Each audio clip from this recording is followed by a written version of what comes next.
এ বিষয়ে আরো জানাতে আমাদের সাথে বরিশাল থেকে যুক্ত হচ্ছেন সহকর্মী সাইফুর রহমান মিরন। মিরন, বরিশালে আসলে জ্বালানি তেলের সংকট কিরকম দেখছেন এবং পাম্পগুলোর সামনে আসলে ড্রাইভারদের ভিড় কেমন?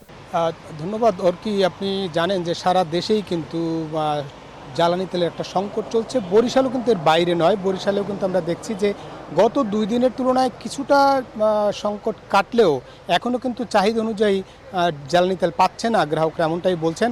আমরা যেমনটা দেখছি যে আজকে যে এখন যে পাম্পটিতে আছি সেখানে কিন্তু আমরা গ্রাহকরা বলছে যে তারা ৫০০ টাকার তেল চাইলেও আসলে মূলত এখান থেকে দেয়া হচ্ছে ৩০০ টাকার তেল। ফলে যেরকম চাহিদা আছে সেই চাহিদা অনুযায়ী কিন্তু তেল দেওয়া হচ্ছে না।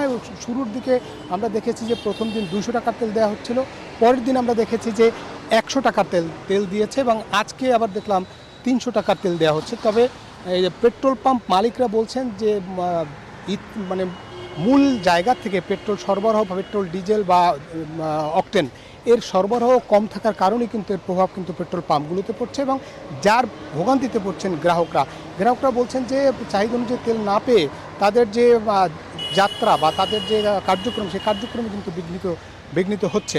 ফলে এখনও তবে এটা যেন কোনো কৃত্রিম সংকট তৈরি না হয় সেজন্য প্রশাসনের দৃষ্টি দেওয়ার জন্য তারা গ্রাহকরা বলেছেন যে কৃত্রিম সংকট সৃষ্টি না হয়। তবে প্রশাসন বলছে যে তেলের মজুদ যা আছে তাতে এখন কিন্তু স্বস্তি ফেরার কথা। তারপরও আমরা দেখছি যে বরিশালে বিভিন্ন পাম্পে কিন্তু তেল পাওয়া যাচ্ছে না। সব মিলে একটা অস্থিরতা কিন্তু কাটছে না, শঙ্কা কাটছে না।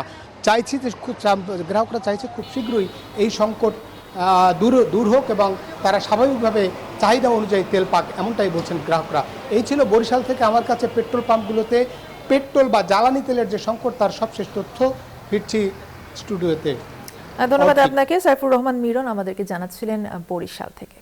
Bashundhara public school and college ২০২৬ শিক্ষাবর্ষে ভর্তি চলছে।